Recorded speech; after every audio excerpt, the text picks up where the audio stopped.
1절 우리가 다 같이 읽겠습니다. 예수께서 그 12 제자를 부르사 더러운 귀신을 쫓아내시며 모든 병과 모든 약한 것을 고치는 권능을 주시니라. 예수님을 따라다니는 사람이 굉장히 많았는데 그 중에 주님은 12 제자를 밤새도록 기도하시고 난 다음에 직접 주님께서 부르셨습니다.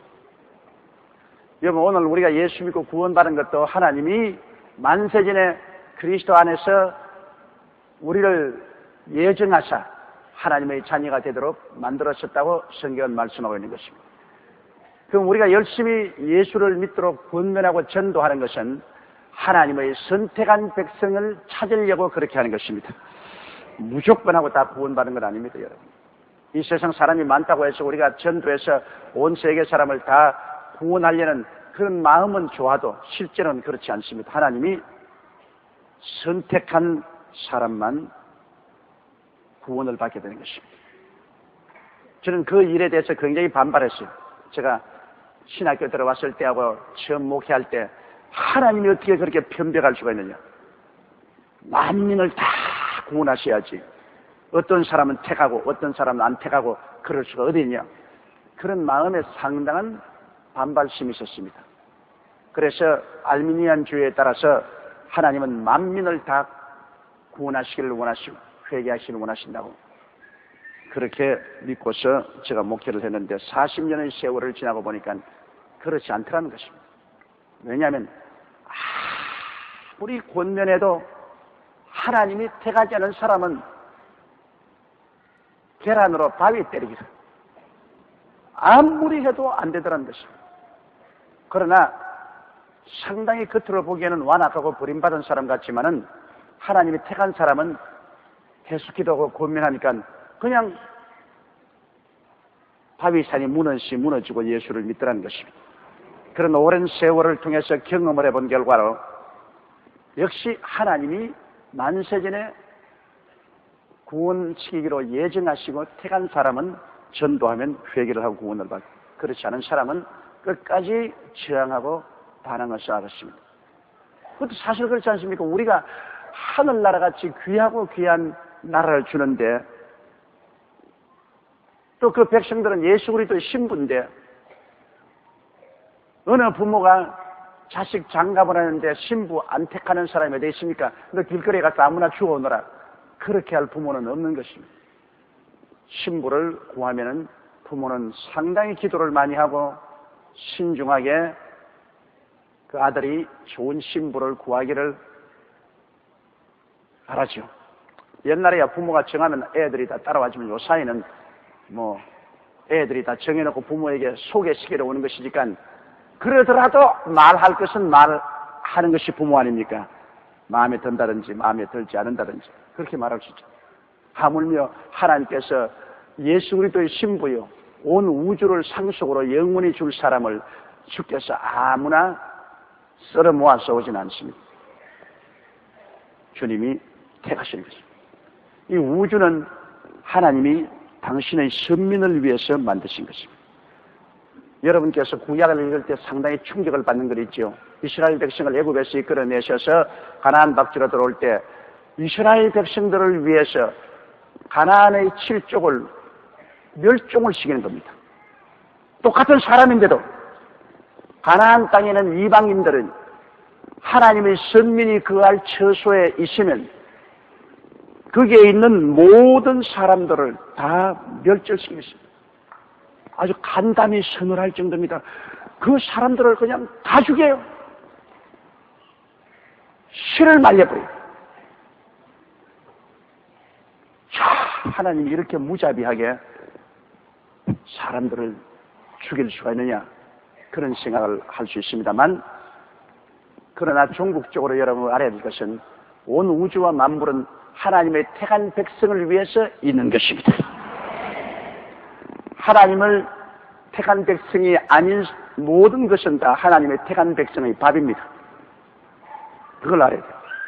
하나님은 우주의 주권자시고 절대 권력을 가지고 계십니다. 그리고 하나님이 우주를 경영하시는 섭리 속에서 자기의 택한 백성, 이 백성들에게만 이것을 주십니다. 그렇기 때문에 하나님이 예비한 가나안 땅에 육신의 선민인 이스라엘 백성을 이끌어 오실 때 이스라엘 백성을 저항하거나 이스라엘 백성의 준 땅에 거하는 사람은 무자비하게 인정사정 볼 것 없이 다 열어버립니다.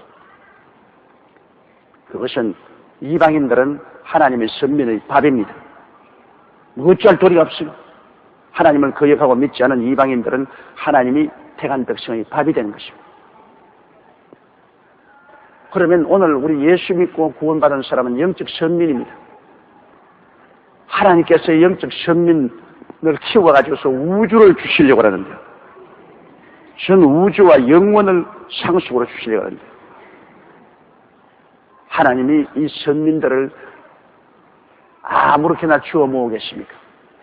하나님이 만세전에 우리를 아시는 거로 예수 그리스도 안에서 예정하사 하나님의 자녀가 되게 만들어 주신 것입니다.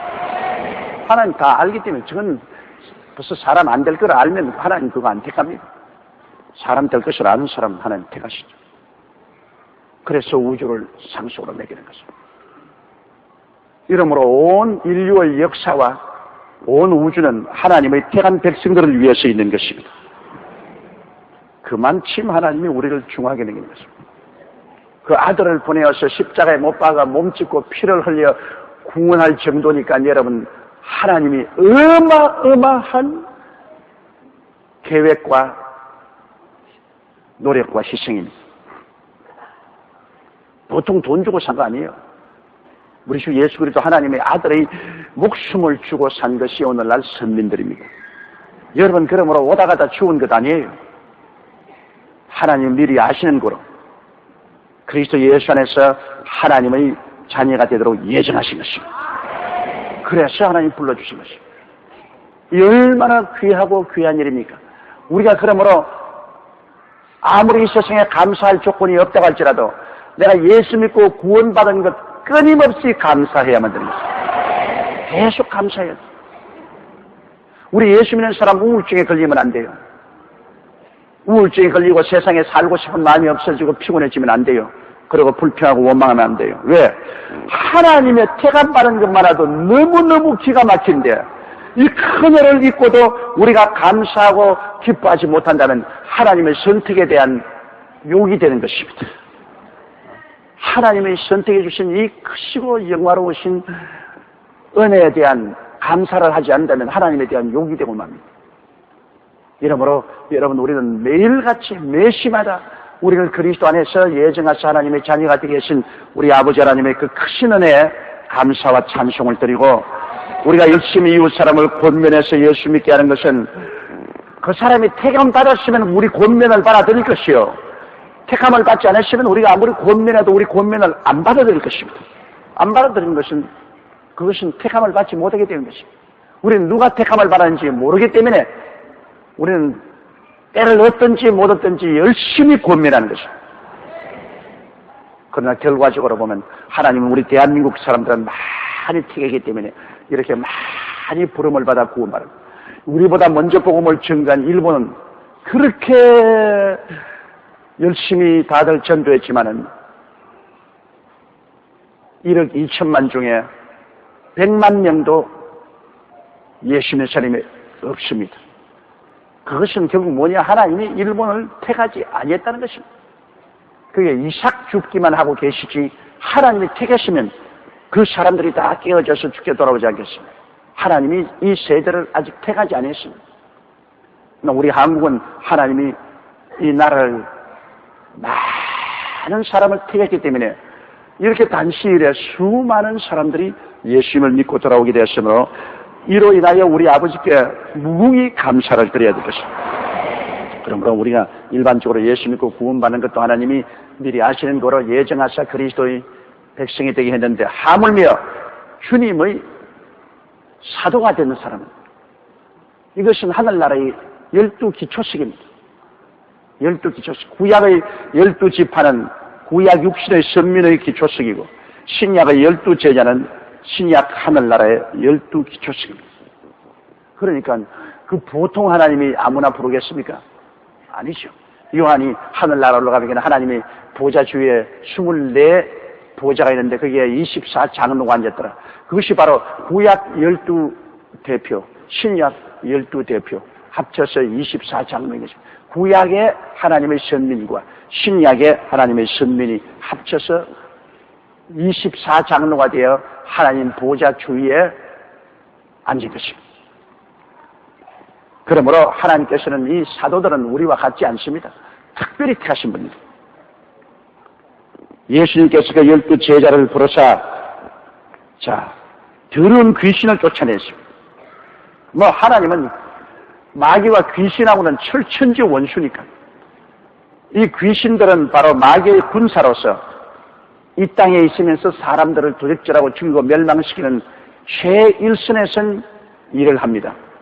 더러운 귀신, 악한 귀신, 점치는 귀신, 거짓말하는 귀신, 약하게 하는 귀신, 병들게 하는 귀신, 여러 종류의 귀신들이 최일선에 서서 사람을 괴롭히기 때문에 주님이 사도들을 택해서 제일 먼저 준 권세가 귀신을 쫓아냅니다.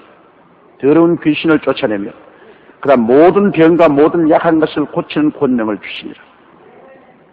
모든 병과 모든 약한 것을 고치는 권능을 주셨다. 그러면 우리 하나님이 왜 택한 12 사도에게 귀신 쫓아내는 것하고 병 고치고 약한 것을 고치는 권능을 주었느냐? 하나님의 나라는 귀신이 있을 수가 없으며 병과 연약한 것이 있을 수가 없기 때문인 것입니다. 그러므로 하나님은 하나님의 사도들에게, 예수님의 사도들에게 귀신 쫓아내고 병 고치고 약한 것을 고치는 권능을 그들에게 주셨습니다. 그러므로 하늘나라 복음의 증거에는 반드시 귀신이 쫓겨나가야 되고 병이 고쳐져야 되고 약한 것이 치료받아야 되는 것입니다. 이것은 하나님의 나라에 귀신이나 병든 자나 약한 자가 있는 것을 원하지 않습니다. 하나님은 귀신을 미워하시고 병을 미워하시고 연약을 미워하시고 이것만은 우리가 철저히 알아야 돼요. 예수님의 사역의 3분의 2는 귀신을 쫓아내고 병 고치는 데 보냈습니다. 귀신 쫓아내고 병 고치는 것이 그렇게 중요하지 않다면 예수님이 왜 당신의 사역의 3분의 2를 병 고치고 귀신 쫓아내는 데 보냈습니까? 하늘나라는 귀신을 쫓아내고 병을 고쳐야 됩니다. 오늘날도 여러분, 이 하나님의 교회는 우리는 사도들은 아니지만 하나님의 교회와 주의 종들과 하나님 백성들에게는 하나님께서 어느 정도의 권세를 주셨는데 그 권세는 뭐냐? 귀신 쫓아내고 병 고치는 권세를 어느 정도 다 주셨습니다. 그 권세가 많고 적은 것은 차별이 있지만 하나님의 교회와 하나님의 백성들은 그 기도와 믿음을 통해서 모두 다 어느 정도 귀신을 쫓아내고 병을 고치게 되어 있습니다, 여러분. 그걸 꼭 실행해야 돼요. 사도들에게는 죽은 자를 살리는 권세를 주었는데 사도 이외에는 죽은 자를 살리는 권세는 안 주었습니다. 우리 주 예수 그리스도와 사도들만은 죽어서 저 건너편에 간 사람도 죽음의 다리를 건너서 도로 불러들일 수 있습니다. 그래서 베드로와 바울 선생 같은 분은 이미 죽어서 저 건너편에 간 사람을 도로 불러서 돌아오게 한 사건이 여러 곳에 있는 것이라고 압니다. 그런 것은 우리 주 예수 그리스도와 사도들에게는 주셨지만은 우리 일반적인 오늘날에 와서 주의 종들이나 성도들에게는 그런 권세는 주지 않았습니다. 그러나 우리에게 준 권세는 귀신을 쫓아내고 병을 고치는 권세는 모든 사람에게 다 주는 것입니다. 마가복음 16장에 주님이 믿는 자들에게는 이런 표적이 따르니 저희가 내 이름으로 귀신을 쫓아내며 새 방언을 말하며 뱀을 집으며 무슨 독을 마실 자도 해를 받지 아니하며 병든 자에게 손을 얹은즉 나으려고 말이다. 이것은 하나님의 교회와 성도들에게 준 하나님의 권세인 것입니다. 여러분이 그런 권세가 있다는 것을 알아야 돼요. 자기가 권세 있는 것을 알아야 돼요. 그래서 귀신을 대할 때 부들부들 떨면 안 돼. 귀신은 단호하게 예수 이름으로 물리쳐. 단호하게 싸워서 귀신을 물리치고 병도 단호하게 예수 이름으로 기도해서 물리쳐야 돼. 귀신이 쫓겨나가는 것이 하나님의 영광이고 병이 낫는 것이 하나님의 영광이고 연약이 낫는 것이 하나님의 영광입니다. 우리가 하나님의 영광을 위해서 일을 해야 되는 것입니다. 2절에요. 12사도의 이름은 이러하니 베드로라 하는 시몬을 비롯하여 그의 형제 안드레와 세베대의 아들 야고보와 그의 형제 요한. 다음 3절 계속합시다. 빌립과 바돌로메, 도마와 세리 막대, 알페오의 아들 야고보와 바떼오, 가나안인 시몬과 및 가룟 유다 곧 예수를 판자라. 자, 12제자 중에 가장 큰 비극이 가룟 유다가 거기에 들어간 것입니다. 가룟 유다는 영원 전부터 이미 그리스도를 팔 사람으로 정해진 사람이었어요. 성경에 보면 그렇게 되어 있습니다. 이 사람은 얼마나 불행한 사람입니까? 12제자로 선택함을 받되 그는 벌써 영원 전에 예수 그리스도를 팔자로 이미 정해진 사람입니다. 하나님이 그렇게 정해놓으신 것은 어찌할 도리가 없죠. 하나님께서 바로를 보시고 내가 너를 통해서 하나님의 권능이 온 세계에 나타나도록 하기 위해서 너를 세웠다 했습니다. 바로가 임금이 된 것은 바로를 통해서 하나님의 영광이 온 세계와 만대에 나타나게 하려고 바로를 세운 것입니다. 그러면 가룟 유다를 세운 것은 가룟 유다가 예수님을 팔기로 작정되어 있습니다. 이미 구약 성경에 보면 주님께서 내 상에서 밥을 먹는 자가 내게 뒷발꿈치를 들었다고 했습니다. 이미 가룟 유다가 예수 팔기 전에 이미 성경은 예수를 팔 것을 예언되어 놓았는 이 가룟 유다야말로 참으로 불쌍하고 가련한 사람입니다. 5절요. 예수께서 이 12를 보내시며 명하여 가라사대 이방인의 일로 가지 말고 사마리아인의 고을에도 들어가지 말고. 왜 그때 예수님은 제자들에게 이방인에게도 가지 말고 사마리아인의 고을에도 가지 말라고 했냐면 그때는 아직 이방인의 때가 오지 않았습니다. 예수님이 십자가에 못 박여 몸짓고 피를 흘려 죽으시고 부활하신 이후부터 이방인에게 복음이 열렸습니다. 그러나 예수님이 왔을 때는 아직까지도 하나님께서는 세례 요한이 구약시대의 마지막 선지자입니다. 그러므로 아직까지 주 예수 그리스도께서는 이방인에게 복음을 허락하지 않으셨습니다. 구원은 그때는 유대인에게만 한해 있었습니다. 유대인만이 선민이고 이방인은 아직 구원에 들어갈 수 없는 것은 예수님이 희생 제물이 되지 않았기 때문입니다. 예수님이 십자가에 못 박여 몸을 찢고 피를 흘리심으로 유대인과 이방인의 모든 죄를 주님이 다 사하시고 유대인과 이방인을 한 성령으로 합쳐서 한 몸 그리스도를 통해서 구원을 받도록 하나님이 섭리한 것이기 때문에 예수님이 십자가 사건 전에는 주님께서는 오직 복음을 이방인에게는 전하지 아니하고 유대인에게만 전했습니다. 사마리아도 가지 말라는 것은 사마리아는 순수 유대인이 아닙니다. 왜냐하면 유대인들이 포로로 잡혀갔을 때 바벨론과 아수르로 포로로 잡혀갔을 때 이방 사람들을 데려다가 사마리아에 갖다 심어 놓았었습니다. 그러므로 사마리아에 온 사람들은 그 사람들은 이방 사람들입니다. 그 사람이 유대에 와서 하나님을 섬기는 것을 배웠을지라도 역시 선민은 아니고 이방인이기 때문에 사마리아를 유대인들은 개로 취급했습니다. 이래서 예수님께서도 이방인의 길로 가지 말고 사마리아인으로도 가지 말고 오직 유대인에게만 가서 복음을 전가하라고 말한 것입니다. 7절요. 가면서 전파하여 말하되 천국이 가까웠다 하고. 왜 보냈냐? 천국이 가까웠다. 여러분 천국이 가까웠으면 얼마나 가까웠습니까? 하늘나라 임금이 있는 곳에 하늘나라가 있는 것입니다. 하늘나라 임금이 누구십니까? 예수님이시죠. 그럼 예수님이 이 땅에 오셨으니까 천국이 예수님과 같이 오신 것입니다.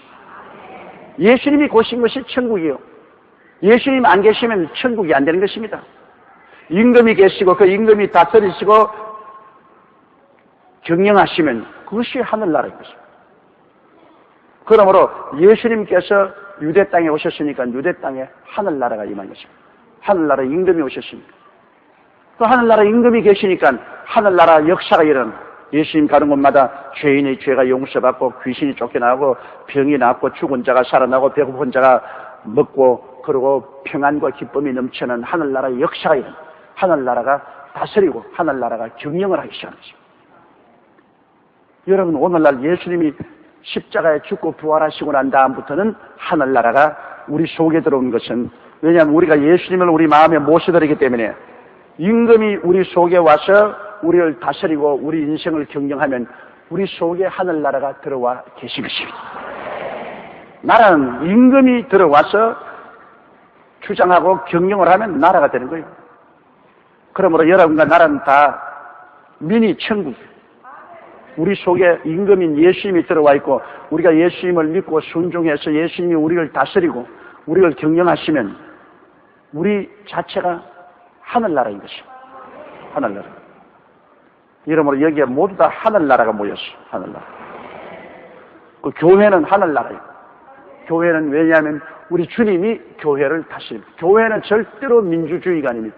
오늘 사람들이 오해해가지고서 교회를 모여가지고 모두 투표로 가지고 뭘 하고 민주주의를 하려고 하는데 어림없는 소리입니다. 하늘나라는 신주주의입니다. 주님이 다스리는 것이 하늘나라입니다. 우리가 투표해가지고서 예수님을 구주로 만든 것 아닙니다. 우리가 투표해서 예수님을 교회의 머리로 만든 것 아닙니다. 우리 하나님은 절대 주권자로서 하나님은 만왕의 왕 만주의 주가 되시고 영원한 하나님이 되시기 때문에 우리는 교회에 와서 절대 주님께 복종할 따름인 것이요. 여기에 민주주의로서 이루어지지 않습니다. 교회는 기도하고 성령의 뜻을 받들어서 우리가 모든 것을 주의 종도 그렇고 당회도 재직회도 모든 교회에 모이면 성령의 지배를 받아야 돼요. 성령의 지배를 받지 않으면 그건 하늘나라가 아닌 것입니다. 많은 오늘날 교회가 하늘나라가 아닙니다. 인간나라입니다. 인간들이 모여서 투표해서 인간의 생각으로 일을 하려고 할 때 그것은 하늘나라가 아닙니다. 하늘나라는 성령이 말씀하시는 음성을 듣기 위해서 끝까지 기도하고 기다리고 성령의 인도를 따라서 모든 것을 다스리고 운행할 때 하늘나라가 되는 것입니다. 그러므로 사도들에게 회개하라 천국이 가까워왔다. 이제 오늘날에 와서는 우리가 회개하라 천국이 우리 속에 왔다. 가까운 그 정도 아닙니다. 이제는 성령으로 말미암아 천국이 우리 속에 와서 우리를 다스리는 것입니다. 만일 그때 이스라엘 백성들이 예수님을 왕으로 모시고 절대 믿고 순종했으면 예수님이 이스라엘 백성을 다스리고 돌보았기 때문에 이스라엘 나라에 큰 하나님의 축복이 임하실 것입니다. 그러나 이스라엘 백성들은 예수님을 받아들이지 아니하고 믿지 아니하고 불순종하고 거역했습니다. 그 결과로 멸망받았지 않습니까? 오늘 우리 예수 믿는 사람, 예수님이 임금님으로 오셨으면 예수님께 우리가 절대 복종하고 헌신하고 믿고 따라야만 되는 것입니다. 그래야 예수님이 우리를 임금님으로서 다스리고 우리를 경영해 주시는 것입니다. 하늘나라가 우리 가운데 들어와 있으면 우리가 뭘 걱정하겠습니까? 세상 나라가 우리에게 못해주는 것도 하늘나라는 능치 못하심이 없는 임금님이 다스리는데 뭐가 어렵겠습니까? 한파가 아무리 심하다더라도 우리가 하늘나라에 온전히 우리 자신을 내어 맡기고 우리가 믿고 순종해 나가면 주님이 책임져 주시고 다스리는데 걱정할 것이 무엇이겠습니까? 하늘과 땅의 모든 권세를 가지신 예수님이 우리와 같이 계시는데 우리가 무엇이 두려울 것이며 무엇이 놀랄 것이겠습니까? 그러므로 가면서 전파하여 말하되 천국이 가까웠다 하고, 천국이 가까웠으면 천국에 증거가 나타나야 될 거 아닙니까, 여러분? 그렇잖아요? 천국이 가까워오면 천국에 증거가 나타나야 돼요. 증거 없는 천국은 안 돼요. 반드시 새가 한 마리 앉았다가 날아가도 깃털이 떨어지는데 하늘나라가 가까워왔다 했으면 하늘나라가 가까운 증거를 보여야죠. 우리가 문민정부가 떠나가고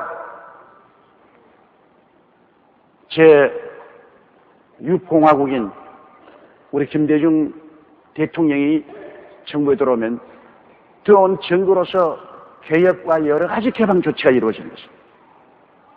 오면 그분이 오는 데 따라서 증거가 나타나야 돼요. 증거 없이 아무것도 없이 그냥 왔다 갔다 하는 건 하늘나라 임금이 오셨으니 그 임금이 오시면 어떤 일이 나냐. 여기 이제 성경에 8절에요. 병든 자를 고치며 죽은 자를 살리며 문둥이를 깨끗이 하게 하며 귀신을 쫓아내되 너희가 그저 받았으니 그저 주어라. 하나나라가 가까이 온 증거가 병든 자가 고쳐지고, 이 사도들이 준 특권입니다만 죽은 자를 살리고 문둥이를 깨끗하게 하며 귀신을 쫓아내되 너희가 그저 받았으니 그저 주어라. 하늘나라는 장사하는 것이 아닙니다. 하늘나라 은사를 가지고서 돈 받아먹고 장사하면 이거는 절단강산입니다. 성전에서 장사하는 사람들을 예수님이 채찍으로 다 내어 쫓았지 않습니까? 하늘나라를 빌미로 해서 절대로 돈 벌어서는 안 돼요. 오늘 많은 사람들이 하늘나라를 이용해가지고서 자기의 사적인 돈을 벌려고 하는데 그건 안 돼요. 그거는 절대로 주님께 채찍 맞을 일이고 주님이 그런 사람을 내어 쫓습니다. 하늘나라는 그를 빌미로 해서 돈 버는 곳이 아니고 하늘나라는 우리가 어찌하든지 자꾸 하늘나라를 왕성하게 만들어야 되는 것입니다. 하늘나라가 잘 되게 해야 돼요. 하늘나라는 우리가 언제나 헌신하고 봉사하고 드리는 것이 하늘나라입니다. 하늘나라를 우리가 이용해서 그곳에서 우리의 구복을 채우려면 그것은 절대로 안 됩니다. 하늘나라는 우리가 자꾸 드려야 돼요. 몸 드리고 시간 드리고 물질 드리고 그 하늘나라에 무슨 일을 우리가 맡으면 우리가 최선을 다해서 그 하늘나라 일을 가장 영광스럽게 해야 되는 것입니다. 내가 다 손해나고 잃어버린다 하더라도 하늘나라는 최고로 만들어야 돼요. 여러분, 마리아가 옥합을 깨뜨린 거 보십시오. 그런 심정을 가져야 되는 것입니다. 마리아가 자기 평생에 모아놓은 기름, 시집갈 때까지 가려고 모아놓은 그 옥합을 예수님을 섬기기 위해서 미련 없이 옥합을 깨뜨려서 그 기름을 예수님 머리에 붓고 발에 붓고, 그 탐욕을 가진 가룟 유다가 뭐라고 했습니까? 어찌하여 이 돈을 가난한 사람에게 주지 않냐고 이렇게 낭비하는가? 성경은 말하면 가룟 유다는 돈깨를 맡은 자라 지가 도적임으로 그렇게 했다고 했습니다. 탐욕이 있었어. 그러나 예수님께서는 그 여자가 하는 것을 내버려둬라. 가난한 자는 너희가 항상 너희와 같이, 그 여자는 내게 참으로 좋은 일이에요. 이걸 제가 거룩한 낭비라고 합니다. 사람들은 왜 이걸 낭비하냐? 거룩한 낭비입니다. 예수님을 영화롭게 하기 위해서는 아무리 낭비해도 괜찮습니다. 만왕의 왕 만주의 주가 되시는데 그 하나님을 우리가 무엇으로 더 영화롭게 하겠습니까? 금과 은으로 영화롭게 한다면 예수님께 얼마든지 해도 그건 낭비가 아닙니다. 그건 영광, 하나님을 위해서 우주를 다 드린들 우리가 무엇이 낭비입니까, 여러분? 사람을 위해서 하면 낭비가 됩니다. 그리스도의 영광을 위해서는 일은 그 무엇을 해도 낭비가 안 됩니다. 우리의 생명을 다 바친다 해도 낭비가 안 됩니다. 그러므로 예수님을 위해서 하는 일은 여러분 아끼지 마십시오. 예수님을 위해서는 목숨을 내놓아도 아깝지 않습니다. 예수님의 이름을 영화롭게 하기 위해서 필요하다는 어떤 일을 해도 그것이 낭비가 아닙니다. 오직 탐욕을 가진 사람들이, 자기의 욕심을 세우려고 하는 사람들이 예수님을 위해서 무엇을 하는 것을 끄리끼고 그 이익을 자기가 빼앗으려고 하니까 불평을 하죠. 그러므로 우리 주님에게는 우리가 모든 은총을 그저 받았으니 우리가 그 하나님의 은혜를 나눠줄 때 그저 주는 것입니다. 돈 받고 주는 것이 아닙니다. 그러므로 예수 이름으로 병 고침 받고 하나님의 기적을 행하고 난 다음 돈 내놓아라. 이것은 벼락맞을 짓입니다. 천국이 가까워 왔으면 병든 자가 반드시 고쳐져야 돼. 우리 교회에 천국이 성령으로 임하여 있으면 교회 병이 반드시 나야 돼. 교회 병이 안 나오면 큰일입니다. 이게 해도 좋고 안 해도 좋은 문제가 아닙니다. 바로 병 고치는 것은 천국의 기초입니다. 천국이 왔으면 병이 나야 돼요. 귀신이 쫓겨나야 되고, 죽은 자가 살아나는 거야. 그건 사도들만 할 수 있는 것이니까 우리가 기대하지 못하지만 오늘날에 사도가 아닌 우리 평범한 사람으로서 오늘 천국이 우리 가운데 임하여 계시면 이 가운데는 회개하고 구원받는 역사가 일어나야 되고 귀신이 쫓겨나가는 역사가 일어나야 되고 병 고치는 역사가 일어나야만 되는 것입니다. 이게 일어나지 아니하면 그것은 모형적인 천국이든지 병든 천국이든지 반쪽 천국이든지 자고는 온전하지 못합니다. 그러므로 오늘날 우리는 사도시대에 하나님이 세우신 그 순복음으로 돌아가야 돼요. 순수한 순복음으로 우리 돌아가야 돼요. 천국 복음을 전가하면 반드시 그 가운데 하나님의 기사와 이적으로 천국의 속성이 나타나야 되나요? 9절요. 너희 전대에 금이나 은이나 동이나 가지지 말고. 자, 이제 복음을 전가하러 나갈 때 그 예비로서 전대에 금이나 은이나 동이나 가지지 말라.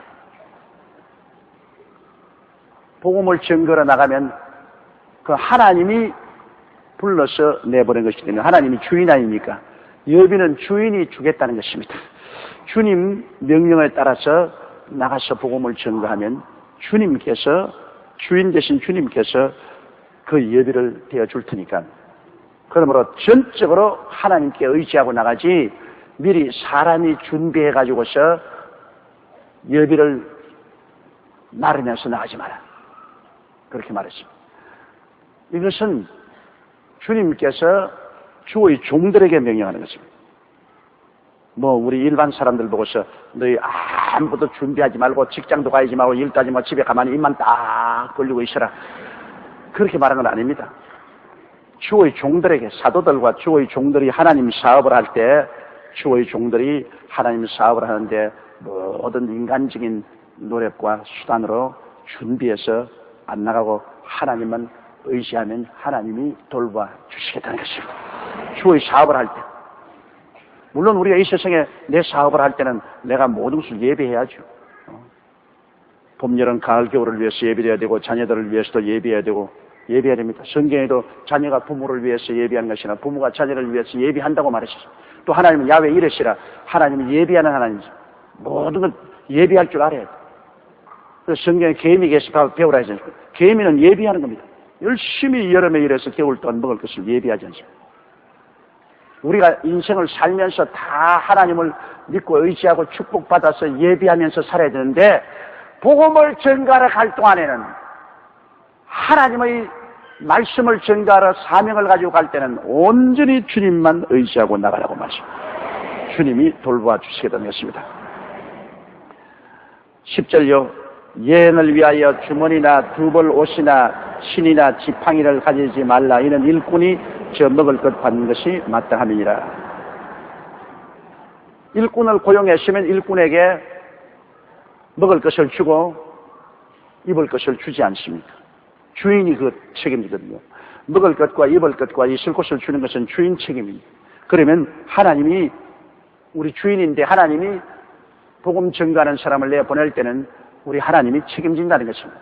무엇을 먹을까, 무엇을 입을까, 무엇을 마실까 하는 것을 하나님이 책임지기 때문에 하나님은 의지하고 뭐 금이나 은이나 준비하고 전대나 지팡이나 옷이나 신발이나 준비하지 말라. 그렇게 말씀을 하셨습니다. 근데 이것은 오랜 세월을 통해서 목회를 해와본 사람은 참이라는 것을 느낄 수가 있어요. 제가 40년 목회 생활을 뒤돌아볼 때 교회가 부흥이 되어서 저에게 먹고 입고 마실 것을 제공해 준 횟수는 40년 목회 가운데서 한 15년 돼요. 그 전에 불광동에서나 서대문에서 그리고 여의도로 나와서 초반기에서는 제가 교회 월급을 받지 않았습니다. 그럼 왜냐? 월급 받을 수 있는 처지가 못 됐어요. 교회가 항상 재정이 쪼달리기 때문에 계속해서 땅 사고 계속해서 교회를 지음으로 그게 너무 많은 돈이 들어가기 때문에 그게 뭐 제가 앞장서서 해야 되므로 월급을 받을 수가 없죠. 그러면서 열심히 하나님 앞에서 전도를 해요. 근데 하나님께서 그런 긴 세월을 살면서 굶어 죽지 않도록 했기 때문에 지금 살아있죠. 여기서. 불광동에서는 별로 하나님이 살은 안 좋습니다만 그러나 먹고 살도록 늘 주님 돌봤어요. 또 서대문에 나와서도 우리가 하나님 사업하면서 하나님이 늘 먹고 살도록 해주셨어요. 교회에서 월급을 안 받아도 먹고 살도록 했어요.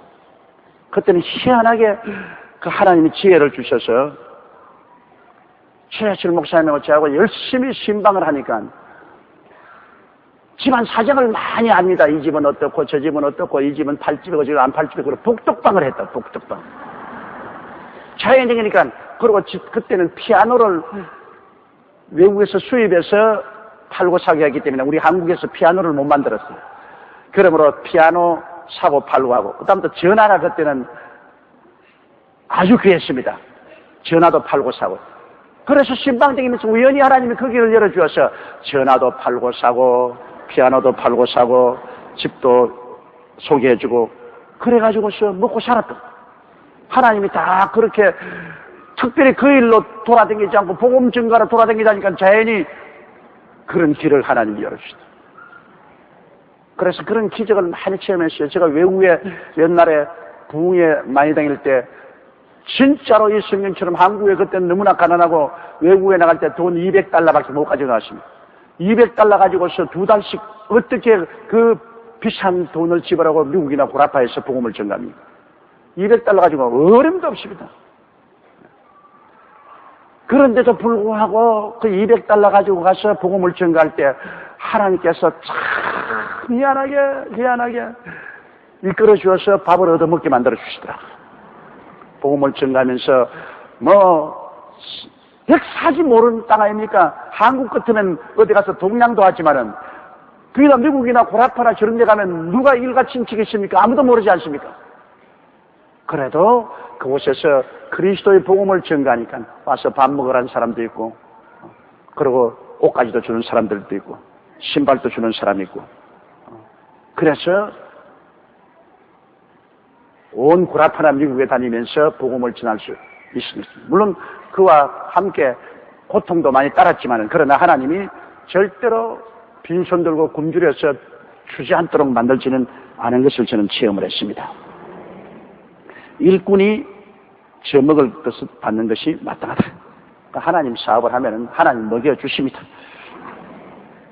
자, 11절요.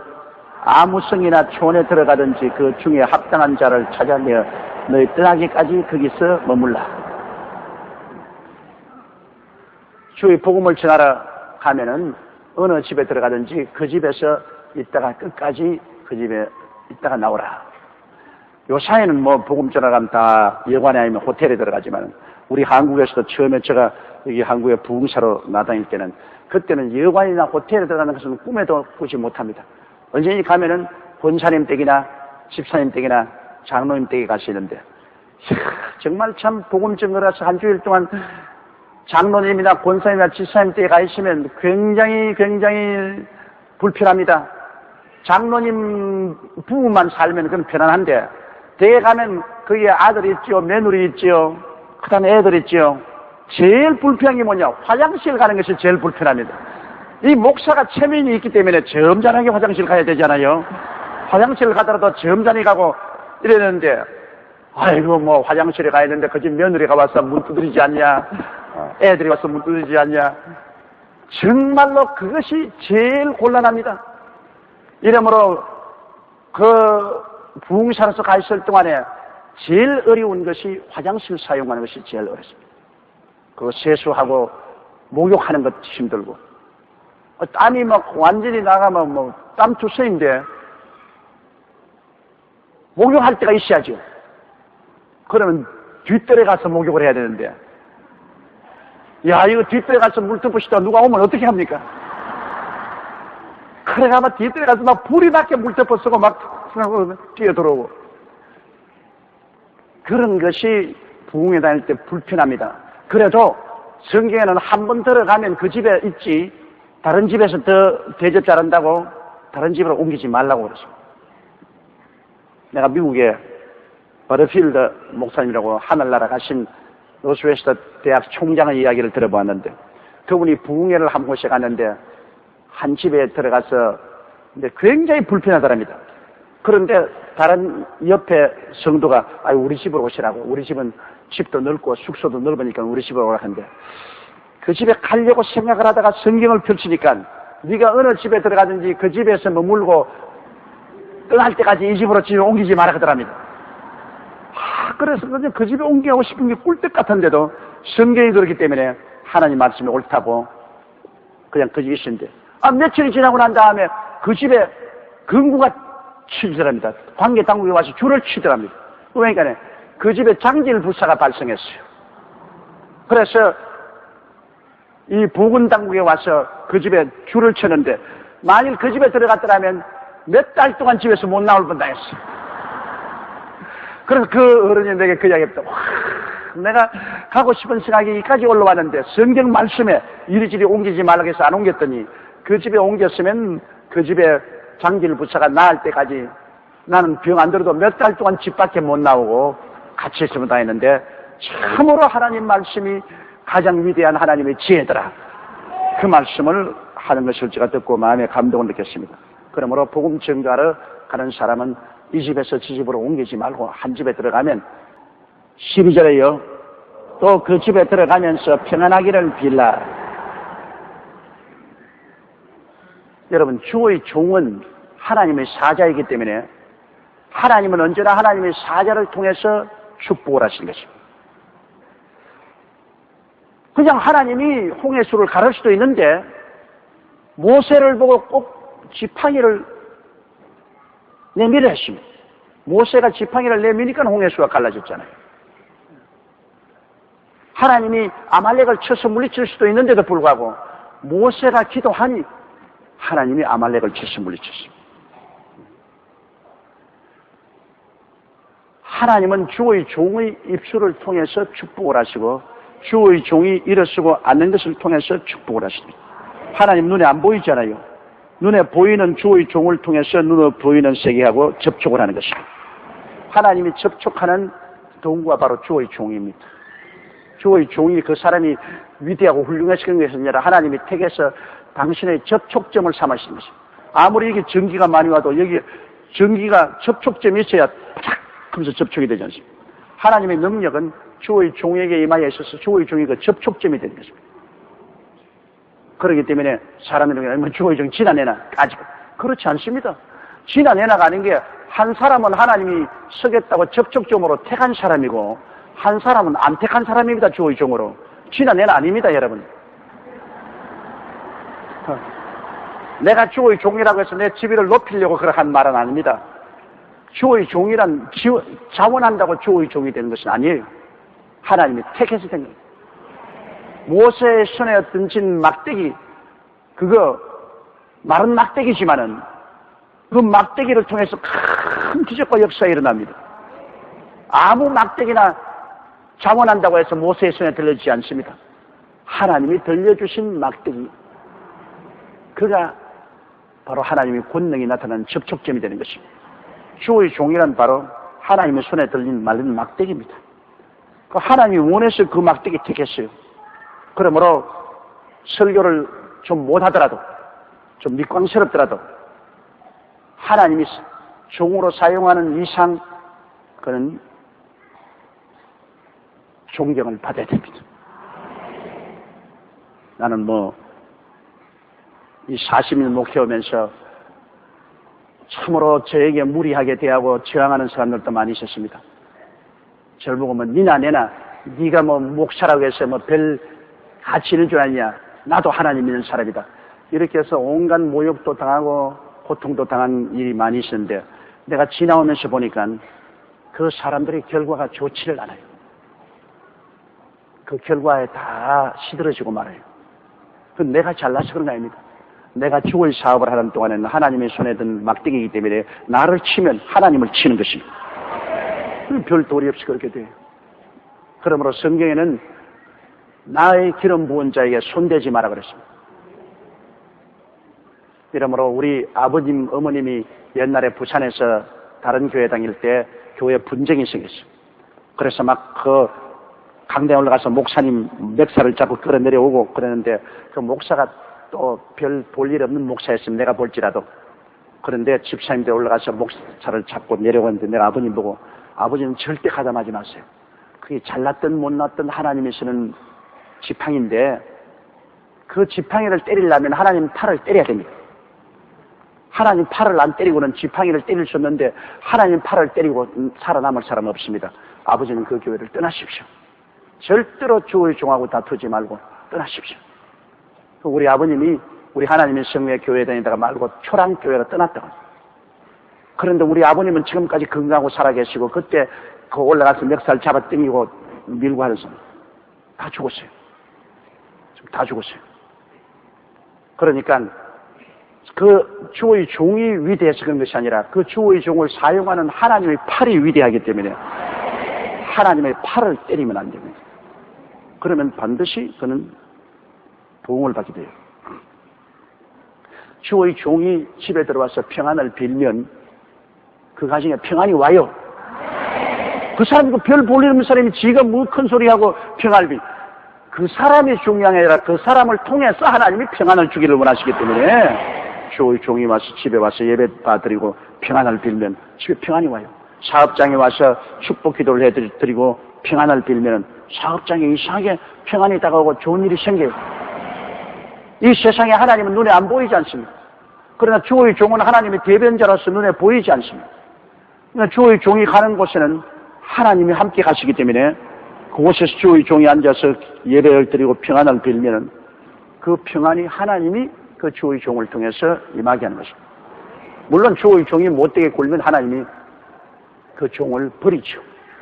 주의 종을 일어서고 아는 것은 주인에게 달렸습니다. 주의 종이 못되게 굴면 하나님이 버립니다.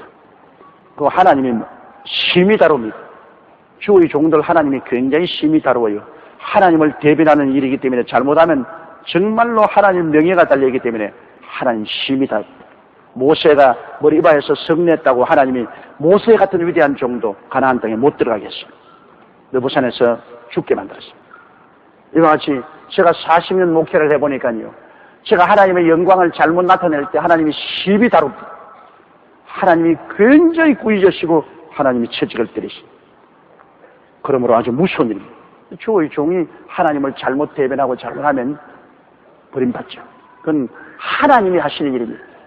하나님의 종이니까 주인이 얼마나 알아서 하시겠습니까? 평신도들은 그게 손댈 필요가 없습니다. 여러분께서 절대 하나님의 기름 부은 자에게 손대지 마십시오. 그거는 절대로 내게 손해 옵니다. 다윗이 사울이 타락해가지고서 끝까지 다윗을 죽이려고 달라들고 몇 번이나 다윗 죽일 수 있는 기회가 왔습니다. 다윗이 굴에 숨어 있는데 그 굴에 들어와서 사울이 잠을 잤습니다. 몇 번이나 죽일 수 있는 기회가 있는데도 불구하고 타락한 왕이지만은 다윗이 손 안 댔습니다. 주의 기름 부은 자에 손을 대지 않는다. 그래서 하나님이 다윗은 크게 높여주고 때가 오면 사울은 전쟁에 나가서 적군의 손에 죽게끔 만들었습니다. 다윗의 위대한 점은 그것이 사울을 존경해서 그런 게 아니라 하나님을 존경해서 그렇게 한 것입니다. 하나님이 기름 부으신 분이기 때문에 내가 하나님을 경외한 하나님이 기름 부으신 것을 감히 내가 그 사람을 내가 어떻게 처치하느냐. 나를 죽이려고 끝없이 따라와도 나는 처치하는데 끝없이 도망을 치면서 처치 안 했습니다. 그래서 하나님이 다윗을 크게 사랑한 것은 다윗이 하나님을 공경했기 때문인 것입니다. 다윗은 하나님을 굉장히 공경했습니다. 그러므로 우리가 하나님을 공경하면 하나님이 사용하는 사람도 귀하게 여겨야 되는 것입니다. 그 잘못하면은 하나님을 무시하는 것이 됩니다. 사람을 무시하는 것이 아니죠. 그러므로 주의 종이 들어와서 평안하기를 빌면 평안이라고 한다. 13절요. 그 집이 이에 합당하면 너희 빈 평안이 거기에 임할 것이요. 만일 합당치 아니하면 그 평안이 너희에게 돌아올 것이다. 합당하는 것은 뭐냐면 평안을 빌면 그 집안 식구들이 다 믿음으로 하나님을 받아들이고 영접하면 그 평안이 그게 임할 것인데 그 집에 가서 평안을 빌어도 하나님을 믿지 아니하고 하나님을 거역하면 그 평안이 필요가 없죠. 하나님이 주는 은혜를 기쁘고 감사하게 받아들이면 평안이 많은데 하나님께서 주시는 그 평안을 하나님을 믿지도 아니하고 거역하고 반역하면 그 평안은 도로 들어와서 평안을 비인 그 사람에게 그 평안이 도로 돌아오는 것입니다. 도로 축복이 그 사람이 오는 것입니다. 그러므로 우리가 주의 종이 와서 예배를 드리면 극진히 받아들일 것이고 환영하고 믿음으로 하나님의 축복을 받아들여야 되는 것입니다. 받아들여야 그것이 효과를 발생하는 것입니다. 14절요. 누구든지 너희를 영접도 아니하고 너희 말을 듣지도 아니하거든 그 집이나 성에 나가 너희 발의 먼지를 틀어버리고. 영접도 아니하고 말씀도 듣지 아니하고 반발하거들랑 그 집이나 그 성에 밖에 나가서 발에 묻은 먼지를 틀어버리고. 너희에게 밟은 먼지조차도 더럽다고요. 더럽다. 그리고 틀어버리는 거죠. 그것은 주의 종이 틀어버린다고 생각하면 큰일입니다. 하나님이 틀어버리겠다는 것입니다. 다시 복음을 전가하는데 주의 종을 영접도 아니하고 말씀을 듣지도 아니하고 반발하더라 먼지를 틀어버려. 먼지가 틀어지는 것처럼 하나님이 틀어버린다는 것입니다. 하나님께 버림을 받으면 뿌리 뽑힌 나무와 같습니다. 뿌리를 뽑아놓으면 잠시 동안은 퍼렇게 살아있는 것 같아도 시간이 지나면 말라버립니다. 우리가 시골에서 밥 내면 풀을 많이 뽑아냅니다. 풀을 뽑아서 뿌리를 틀어버리고 뽑아서 틀어버리고. 그러면 그 잡초를 뽑아서 떠놓으면 그게 푸르게 있어요. 잠시 좀 다 살아있지 않느냐? 아닙니다. 시간만 지나면 다 말라버립니다. 뿌리가 뽑히기 때문에. 하나님께서 저주해버리면 그 당시에는 괜찮은 것 같으나 시간이 지나면 기가 말라버리기 때문에 다 말라버립니다. 하나님이 축복해 주시면 기가 왕성해서 살아나고 하나님이 저주하시면 생기가 끊어지기 때문에 완전히 말라버리고 마는 것입니다. 그러므로 하나님이 일으키는 백성은 흥하고 하나님이 저주하는 백성은 망하는 것입니다. 하나님이 일으키는 사람은 흥하고 하나님이 저주하면 망하는 것입니다. 그러므로 하나님을 반역하고 그리스도의 복음을 받아들이지 않거들랑 사도들에게 주님 말씀하기를 발에 먼지조차 틀어버릴 것입니다. 정말로 무서운 일이죠. 주의 종을 통해 하나님이 모처럼 찾아와서 녹구하고 들어오는데 그를 배반해버리면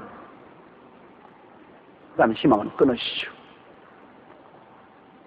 우리 하나님께서 우리에게 복을 주실 때 우리는 너무나 감사하게 받아들이고 겸허하게 하나님 앞에 엎드려서 경배해야지요. 절대로 거역하는 삶을 살아서는 안 됩니다. 하나님이 가장 미워하는 것이 하나님의 말씀을 거역하는 것입니다. 하나님 말씀했는데 거역하는 것, 알고도 거역하고 반역하는 것. 이것을 하나님은 굉장히 미워하시는 것입니다. 우리 하나님 말씀이 임하시면 우리가 겸허하게 말씀을 받아들이고 믿고 순종하면 하나님께 복을 받게 되는 것입니다. 15절요. 내가 진실로 너희에게 이르노니 심판날에 소돔과 고모라 땅이 그 성보다 견디기 쉬우리라. 소돔과 고모라 땅은 그때 구약시대에 하나님이 심판한 것입니다. 이제 오늘날에 와서는 신약시대에 하나님께서 그 아들 예수님을 보내셔서 몸을 찢고 피를 흘릴 정도로 큰 사랑을 베풀었어요. 구약시대는 상상할 수 없는 그런 큰 사랑을 베풀어 놨는데 그 사랑에 대한 배반을 하면은 하나님이 심판하실 때 소돔 고모라는 약과라는 겁니다. 소돔 고모라가 폭발해서 다 죽었지 않습니까? 그건 약과다. 하나님의 아들의 사랑을 배반한 자에게는 하나님의 심판은 무지무지한 심판이 다가올 것이라는 것입니다. 오늘 앞으로 이 지구상에 여러분 다가올 하나님의 심판을 생각하면 몸서리 납니다. 절대로 심판을 가볍게 생각하면 안 돼요. 하나님이 그리스도를 배반한 이 세계와 이 주민들을 하나님께서 무섭게 심판하실 것입니다. 하나님 믿지 말고 내 주먹을 믿어라 그런 소리 절대 하면 안 돼요. 큰일 날 소리입니다. 주먹 그거 무슨 몇 프레치 같이 난다고 당장 썩어버릴 것인데 구원을 받은 사람은 말할 수 없는 영광이 앞에 기다리고 있습니다. 구원을 받지 않고 하나님을 반역한 사람은 형언할 수 없는 하나님의 심판이 기다리고 있습니다. 소돔과 고모라성의 심판은 약과라 무지무지한 심판이 기다리고 있는 것입니다. 바로 7년 환란 동안에 그 심판을 당할 것이고 7년 환란 이후에 7년 왕국이 있고 그 이후에 음부에 갇혔다가 부활해서 불과 유황으로 타는 못에 빠져들어가서 영원히 기약 없이 그 불못 가운데서 영이 고통을 당합니다. 그 정말 몸서리치는 일입니다, 여러분. 이러므로 우리가 예수 믿고 구원받았으면 구원을 끝까지 붙잡아야 돼요. 열심을 내어서 주님을 섬겨요. 이거 등한히 하면 안 됩니다. 큰일 납니다. 정말로 큰일 납니다.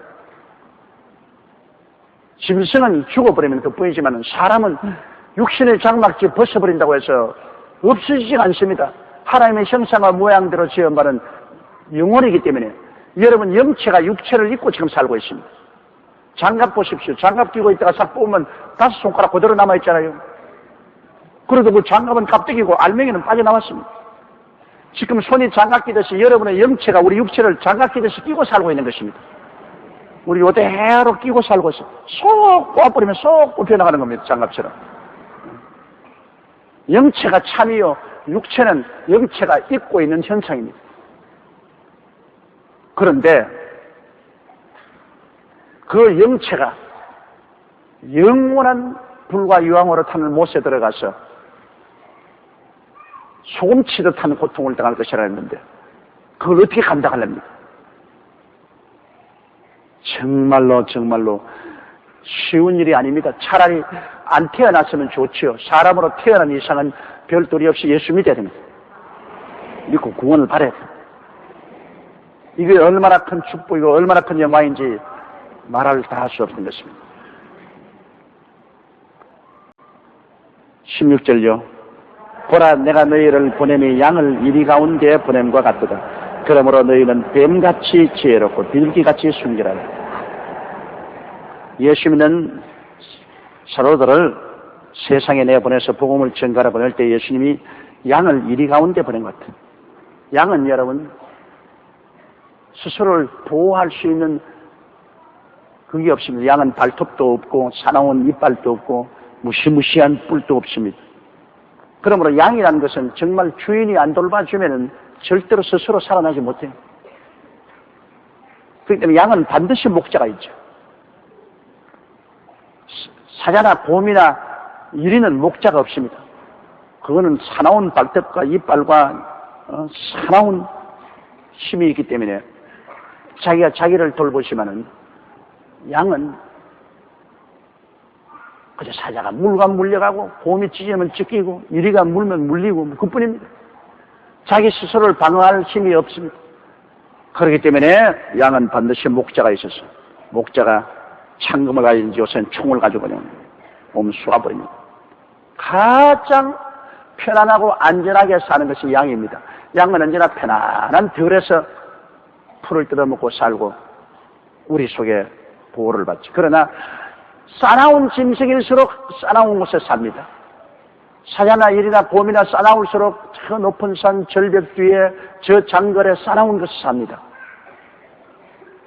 그러므로 우리가 주님 앞에 양이 되면 될수록 우리는 더 하나님이 편안하게 살게끔 도와주십니다. 싸나우면 싸나울수록 하나님의 손에서 멀리 떨어져서 있게 되는 것입니다. 주님께서 주의 제 아들을 전도 보내면서는 양을 이리 가운데 보냅니다. 이 세상 사람을 이리로 보았습니다. 탐욕으로 말미암아 물고 찢고 싸우는 일입니다. 사실 그렇잖아요. 이 세상의 모든 것은 전부 탐욕입니다. 육신의 정욕과 안목의 정욕과 이 세상 자랑입니다. 이 세상에는 모두 다 욕심을 가지고 이합치셔서 내하고 욕심이 같으면 오늘로 친구가 됐다가 조금이라도 욕심이 서로 이해상관이 부딪히면 갈라집니다. 모든 세상의 인간관계는 그 기본이 탐욕에 있습니다. 이기주의에 있고 탐욕에 있습니다. 그래서 탐욕이 배가 맞으면 서로 합쳐지고 안 맞으면 떨어집니다. 이러한 탐욕이 꽉 들어찬 세계 속에 그리스도의 사도들을 보내는 게 어린 양을 보낸 것 같아요. 그러므로 뱀같이 지혜로. 뱀은 사탄 아닙니까, 여러분? 뱀은 완전히 탐욕의 근본입니다. 그런데 뱀같이 지혜로하는 것은 뭐냐면 이 세상 사람들은 전부 이해 상관으로 무시무시하게 머리를 굴립니다. 내게 이익이 되냐 손해가 되냐 어마어마하게 굴리죠. 그러므로 뱀같이 지혜로워하는 것은 가서 바보같이 그냥 바보스러운 행동하고 바보스러운 말하고 그런 것 하지 말라는 것입니다. 이 세상 사람들이 전부 이해 상관에 있어서 지혜롭게 살고 있는데 그처럼 나아갈 때 이 일이 하나님 나라에 이익이 되느냐 하나님 나라에 손해되냐 그것 반드시 따지고 나가는 것입니다. 무조건 하고 그냥 나가가지고 하늘나라에 또 팔아먹어버리고 뭐 전부 다 손들어버리고 그렇게 하는 건 아닙니다. 우리도 여러분 하늘나라 전파하러 나갑니다.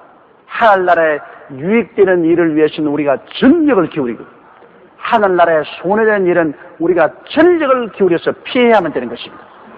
거기에 대해서 우리가 총지혜를 동원하되 세상 사람들이 사탄의 뱀같이 이해 상관에 있어서 그들의 생활을 하는 것처럼 우리는 하늘나라에 이익이 되느냐 손해가 되느냐 이것을 언제나 마음에 두고서 우리가 살아야 됩니다. 하나님 나라에 이익되는 것은 우리가 전력을 기울여서 추구하고 하늘나라에 손해되는 일은 우리는 절대로 안 합니다.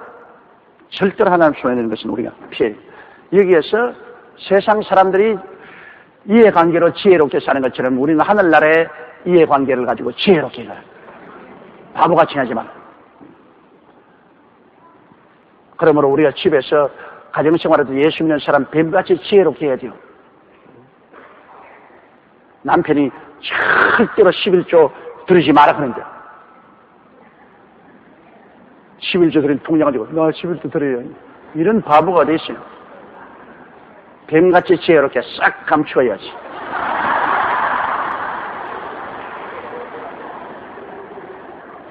그게 바로 뱀같이 지혜로운 말인 겁니다. 뱀같이. 하나님 나라를 위해서는 감춰야지. 아이고 거짓말하는 거 아닙니까 여러분. 기생나합이 거짓말 잘하고 믿음의 용사가 되었습니다. 오늘 가족들 다 살죠. 그건 왜냐? 하늘나라를 위해서. 그 나라 위해서는 거짓말했죠. 여리고 임금을 위해서는 대해서는 거짓말이 됐지만 하늘나라를 위해서는 참말을 한 것입니다. 정탐꾼 두 사람을 숨겼습니다. 하나님에 대해서는 진실하게 세상 나라에 대해서는 거짓했습니다. 뱀같이 지혜롭게 하는 겁니다. 지혜롭게. 바보같이 여리고의 경찰관이 와서 여기 이스라엘 정탐꾼이 왔지? 왔어요. 어디 있노? 저 집 꼭대기 삼대 밑에 숨겨 놓았어요. 이런 바보. 그랬으면 자기도 죽고 자기 가족들도 다 죽었어요. 그런데도 기생나합은 뱀같이 지혜로웠습니다. 하늘나라를 위해서 지혜로웠습니다. 그들을 데리고 옥상에 올라가서 삼대 밑에 숨겨버렸습니다.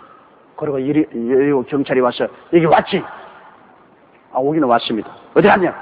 성문 닫기 전에 밖으로 나갔습니다. 뛰어가보세요. 잡을 수 있을 것입니다. 딱 감춰. 그러고 난 다음에 올라가지고 내가 너를 보호한 것처럼 이스라엘이 여리고성을 무너뜨리거든 나와 내 가족을 살려달라고 계약을 맺었습니다. 얼마나 지혜로웠습니다. 여리고성에 있는 사람이 다 멸망할 때 기생과 그 가족들은 다 살았다. 다 살았어. 지혜로. 그러므로 뱀같이 지혜로워라. 하늘나라 위해서 세상 이해 상관이 아닙니다. 하늘나라의 이해를 위해서. 하늘나라를 위해서는 여러분 뱀같이 지혜로워요.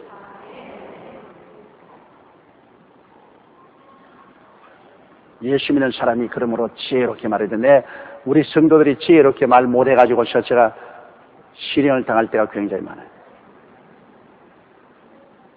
옛날에 그 최하실 목사님이 그냥 문짝이나 이런 데도 용을 그려 놓든지 뭐 이런 게 놓으면 다 때려 부스럽게 했어. 어떤 부인이 그 말 듣고 그냥 남편이 군대 장성이었는데 군대에서 받은 기념품 이거 다 때려 부숴버렸어. 그 남편이 미쳐나. 내게 전화가 야, 이 개새끼야. 목사가 완전히 개새끼가 됐어요. 야, 너희 교회에서 이렇게 가르치냐, 이 개새끼야. 다 물려내라. 내가 30년 동안 군대 생활해가지고서 받은 표창장하고 말이지. 이 모든 것 다 때리 뽑아가 부숴놔버리고 농장도 다 부숴놓고 이게 너희 교회에서 가르친 것이냐? 내가 정말 땅을 팔도록 내가 우리 최하실 목사님들 그러던 이 세상에는 다 그런 것이 있습니다. 그것을 경배 안 하면 됩니다. 예배 안 하면 돼요. 그래 나중에 가족들이 다 예수 믿거든 그때 인원해가지고서 그걸 치워버리면 됩니다. 그러나 그까지는 남편이 예수 안 믿는 사람에게 그런 것을 막 마구잡이를 해서는 큰 문제가 생깁니다. 우리 최하실 목사님이 너무 과격해서 그걸 안 듣기 때문에 이런 최 목사님이 저희를 놓고 뒤처리는 내가 다 한다. 하루는 미국에서 전화가 왔다. 미국 분하고 사는 분인데 한국 사람인데 우리 최하실 목사님 권면을 듣고서 집에 들어가서 그 남편이 세계 여러 곳에서 모아놓은 골동품을 하나에 막 값이 뭐 수백만 원 나가는 이런 골동품 뭐 태국에서 가져온 거 어디서 가져온 거 이런 거 모조리 마당에 내가 다 불러 태워버렸다. 와, 그 영감이 국제 전화로 내게 걸어가지고서 자기는 소송하겠다. 이것이 당신이 가르친 것입니다. 국제적으로 손해배상하라고 소송에 들어가서 내가 소송 안 당하기 위해서 덜덜이나 그건 난 모른다고. 그건 최하실 목사가 당신 교회 전사하냐. 전사라도 그분이 하는 말은 그분이 자기가 한 말이지 내가 한 말 아니고 내가 신경도 없다. 잡으려고 하면 그분 잡아라. 별 도리 없이 뭐 사정을 했죠. 그 지혜 없이 그렇게 행합니다. 그게 바로 뱀같이 지혜로운 말을 알지 못하는 것입니다. 집에 우리가 사는 동안에 예수 안 믿는 사람은 예수 안 믿는 세계를 가지고 있습니다. 우린 예수 믿으면서 우리 세계로 그걸 갖다가 완전히 독재를 할 수는 없는 겁니다. 그러므로 우리는 그 가운데서 지혜롭게 주님을 잘 섬기면서 살다가 나중에 그분도 예수 믿고 구원을 받으면 서로 인원해서 그 치워버려야 되는 것입니다. 인원도 안 하고 치워버리면 안 돼요. 그리고 괜히 지혜 없이 그냥 집에 가서 남편 보고 저 마귀라 그러고 말이지. 그 애들조차 마귀가 왔다. 마귀가 밥 먹는다. 퇴근하더라면 마귀 왔다. 마귀 왔다.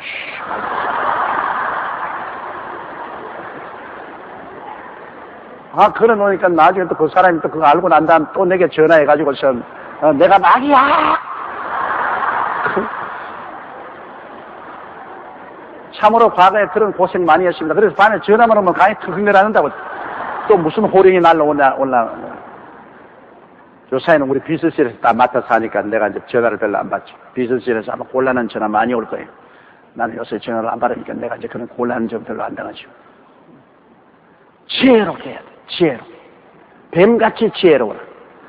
그러나 비둘기같이 순결하라. 순결하는 비둘기는 성령을 말합니다. 동기가 올바르야 되는 것입니다. 동기가 내 개인의 이익을 위해서 해서는 안 돼요. 비둘기같이 순결하라. 성령님의 인도를 받아서 해야 되는 것입니다. 우리가 뱀같이 지혜롭게 하나 그 동기는 순수해요. 순수하게 하늘나라의 영광과 하늘나라의 이익을 위해서 우리가 모든 지혜와 총명을 다 동원해야지 내 개인의 탐욕을 위해서 하면 안 되는 것입니다. 제일 무서운 게 욕심입니다. 욕심이 오면 마귀가 옵니다. 욕심이 잉태하면 죄를 낳고 죄가 장사하면 사망을 난다고 우리에게 가장 경계해야 될 것은 욕심입니다. 탐욕입니다. 탐욕이 들어오면 여러분 반드시 사탄이 따라 들어옵니다. 그 다음부터는 망쳐요. 우리에게 탐욕이 들어오지 않고 언제나 성령이 와서 역사하시도록 성령이 우리 마음을 점령하고 욕심을 내지 말고 하나님의 영광을 위해서 살아야 돼요. 하나님의 영광을 위해서 하늘나라를 위해서 우리가 지혜롭게 세상 사람이 지혜로우면 우리도 그만큼 지혜롭게 행동을 하고 생각과 말과 행동을 지혜롭게 하고 우리의 마음의 동기는 항상 순수한 비둘기같이 순수한 성령의 은혜와 인도를 통해서 우리가 살고 일을 해야 되는 것입니다.